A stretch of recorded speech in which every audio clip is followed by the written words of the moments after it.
Hello everyone, aloha, what's up? You know the drill, it's Shay, it's Shannon, it's Sis, and you're streaming with Shay.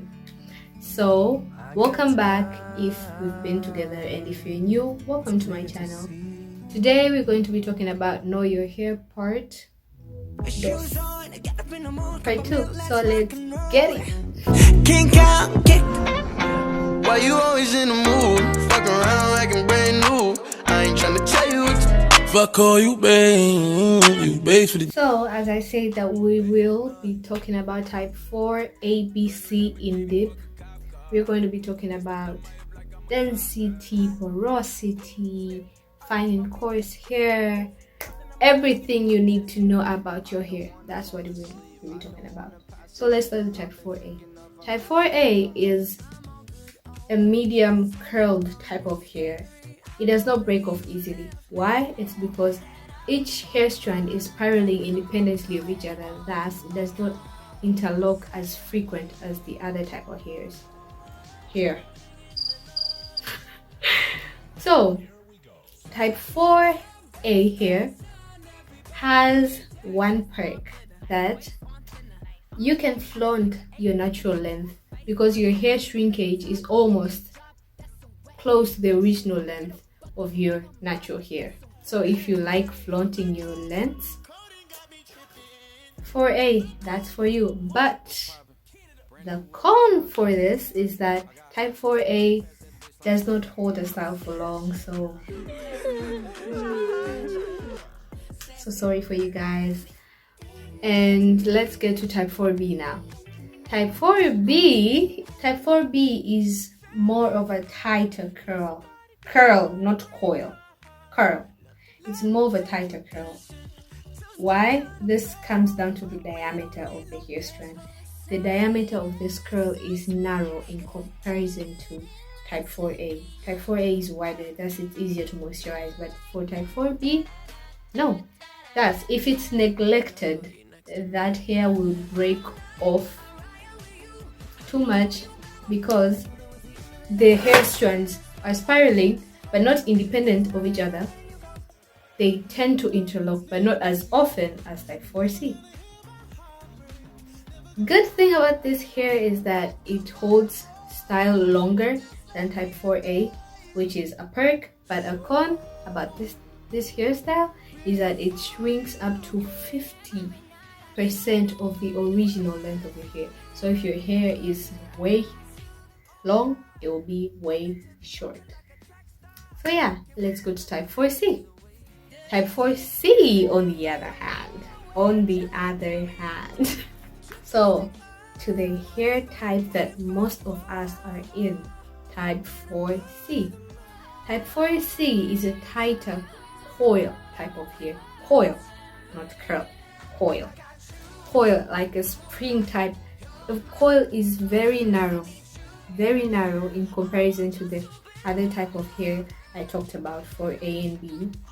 And it tends to break off too often. Why? Because this hair type, its hair strands are interlocked because of its narrow diameter. That's why the hair is interlocked. And the bad thing about this hair type is that it doesn't hold on to moisture as long as it gets. But the good thing about this hair type is that it holds a style for as long as you want. 2 weeks. For A, 2 days. For B, half a week to a week. For C, up to a month with the same hairstyle. Look at me rocking my cornrows. So for type 4C, the shrinkage is too bad. Your hair can be this long but will be this short when it shrinks. Why? The hair shrinkage is 25% of its original length. That's why you can never know how long a person's hair is if they're of type 4C. That's bad. So let's go into density, texture, and porosity over here. These are 3 things that we need to know. So hair density, what is this? This is the number of follicles on your scalp. If you have a lot of hair follicles, that means that it won't be easy for us to see through your hair to your scalp. That will be dense hair, that will be thick hair, thick, because we can't see your scalp so easily. But thin hair, on the other hand, that's fewer number of follicles in comparison to thick hair. You get? So for thin density type of hair, we would see your scalp so easily, but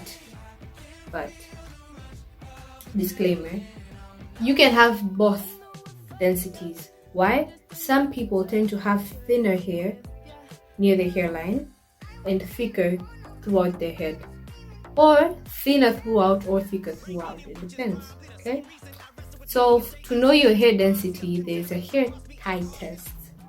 You take your hair, put it in a bun with a hair tie. If you can go at least more than twice, from twice to thrice and more, you have thin hair. If you can't go more than twice, you have thick hair. Okay, let's continue to the hair texture. Coarse hair and fine hair, that is hair texture. Hair texture is how your hair feels when you're running your hand through your hair. Coarse hair tends to feel thick and full, and its hair diameter is quite wider, and it tends to feel dry even after moisturizing. So sometimes you might over moisturize because you're not sure if your hair is fully moisturized or not. While fine, on the balance, on the table, whatever, it tends to feel softer to touch. Into porosity. Porosity is the spongeability of your hair. What does a sponge do? It absorbs and it lets go. So it's the ability of your hair strands, your hair follicles, your hair in total to absorb moisture or products and to let go, and for what amount of time and with what ease. So it's divided into 3 parts: low, medium, and high. Low porosity has a thicker cuticle, hair cuticle. Normal, medium is normal, best of both worlds. And high porosity is thinner and finer cuticle. So let's start with low porosity. Low porosity type of hair tends to have a harder time in absorbing moisture and products, and also in letting go. That's why these people need to use heavy creams, butters, and oils. Why? The amount, when they moisturize their hair, when you put it in a leave-in conditioner or some water spray or some water or some tea rinse, and you need your hair to absorb that, it will take time. So after that, you apply your heavy butter, cream, or oil, so that it seals it for an amount of time that is needed for your hair to absorb it. But the good thing about low porosity is that the moisture retains for a longer time, and it is let go after a longer while. Thus, your hair tends to be more moisturized than a person with higher porosity. So, for medium porosity, these guys are the best of both worlds. They choose what they want, what they can afford, what they can get. So for them, retention, moisture retention, absorbing and letting go is okay. It's at its normal range. But for high porosity, the cuticle is thinner and finer. Thus, things can go in easily. Products can go in easily. Moisture can go in easily. But bad thing is that it is let go easily too, because that cuticle is thin and fine. Thus, it gives space for it to escape easily. If you want to know for high porosity, you need light oils. You need light oils, creams, butters. They're supposed to be light in nature. But, disclaimer, some people with low porosity use light oils and things work out for them. And vice versa is true for the people with higher porosity. So, the porosity test is that you take a hair strand from your tooth comb, do not pluck it from your hair root, from your scalp. Do not pluck out healthy hair. Take one that has broken off. take it and put it in water for 2 to 3 to 5 minutes max and observe.